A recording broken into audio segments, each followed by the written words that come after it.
Operation Paperclip, when Nazi scientists became American heroes. They weren't hunted, they were hired. When the gunfire ceased and the swastika fell, the world called for justice. Nuremberg became a stage for moral reckoning, a tribunal meant to hold the architects of atrocity accountable. But even as the trials began, another campaign moved in secret. One not about punishment, but about preservation. Preserving minds, expertise, knowledge born of cruelty.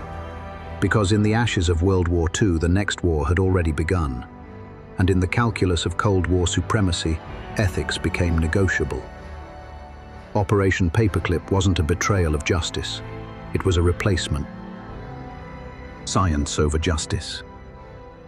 In 1945, as Allied forces liberated concentration camps and recorded Nazi atrocities, the US War Department initiated a classified mission. Its objective? To locate and extract German scientists who had worked on weapons, rocketry, medicine, and chemical warfare. The motivation? Fear. Fear that the Soviet Union would seize the same experts and leapfrog the United States in the arms race. Among the prized recruits were specialists in rocketry, like Wernher von Braun, in aviation medicine like Hubertus Strughold, and in biological agents. Operation Paperclip was launched not as a reconciliation with the past, but as an investment in the future. These scientists had built the engines of terror, but now they would be tasked with building the engines of American supremacy. Their affiliations, SS ranks, Nazi Party memberships, roles in human experimentation, were obstacles, but not deal breakers. Their files were rewritten. Justice was deferred. Who got a pass?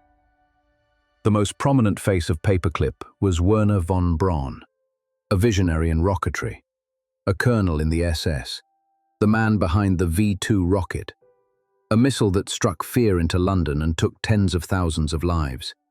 It was built in the Mittelbau-Dora concentration camp, where slave laborers died by the thousands from starvation, exhaustion, and execution. After the war, von Braun surrendered to US forces. He was flown to America, sanitized, and put to work. He would become a celebrated architect of NASA, helping design the Saturn V rocket that launched Apollo 11. Rarely mentioned, his complicity in wartime atrocities. He wasn't alone. More than 1,600 German scientists, engineers, and technicians were recruited. Many had ties to human experimentation, including aviation doctors who had tested freezing exposure, high-altitude endurance, and decompression on prisoners. To bring them stateside, US intelligence fabricated histories, scrubbed SS affiliations, and created clean dossiers. War criminals became professors, engineers, patriarchs of progress. Their pasts were overwritten with new titles. The public wasn't meant to know. Denazification was the official policy of the Allied occupation. But Operation Paperclip subverted it through secrecy and legal sleight of hand. Some scientists were briefly detained, questioned, and then quietly released into American custody. Their records were sealed, their real names altered, while the Nuremberg doctors' trial sentenced 7 Nazi physicians to death for human experimentation. Others walked free into US laboratories. The contradiction was deliberate. Justice was for public consumption, but the machinery of empire needed hands, and the hands that once crafted instruments of genocide now held tools of scientific innovation. The American public remained unaware for decades. It wasn't until journalists and declassified documents in the 1970s began piecing together the truth that Operation Paperclip entered the mainstream. By then, many of the scientists had retired, honored, awarded. The reckoning came too late. The price of a head start. Operation Paperclip gave the United States an undeniable advantage in the Cold War. German expertise accelerated advancements in missiles, spaceflight, medical research, and psychological operations. But every leap forward carried the weight of ethical compromise. America, once seen as the moral victor of World War II, now bore the stain of collaboration. By absorbing Nazi knowledge, the line between rescuer and opportunist blurred. The lesson passed into the DNA of US intelligence: utility justifies forgiveness. If you are useful, your past can be ignored. This doctrine didn't end with Paperclip. It informed future alliances with dictators, covert operations, and black ops across the globe. Innovation at any cost. The legacy behind the rocket.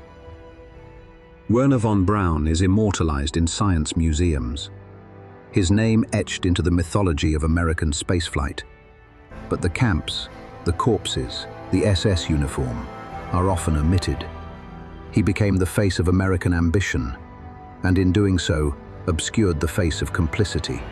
Operation Paperclip was not an isolated compromise. It established a precedent that in pursuit of dominance, the victors could adopt the vanquished, and that morality, when inconvenient, could be edited from the official record. Behind every breakthrough, we must ask, what was the cost? Whose lives built the launch pad? What truths were buried beneath the countdown? The future was shaped by the very minds who once engineered destruction, and we let them. Because sometimes history isn't rewritten, it's repurposed. Operation Paperclip was not just a footnote. It was a foundation.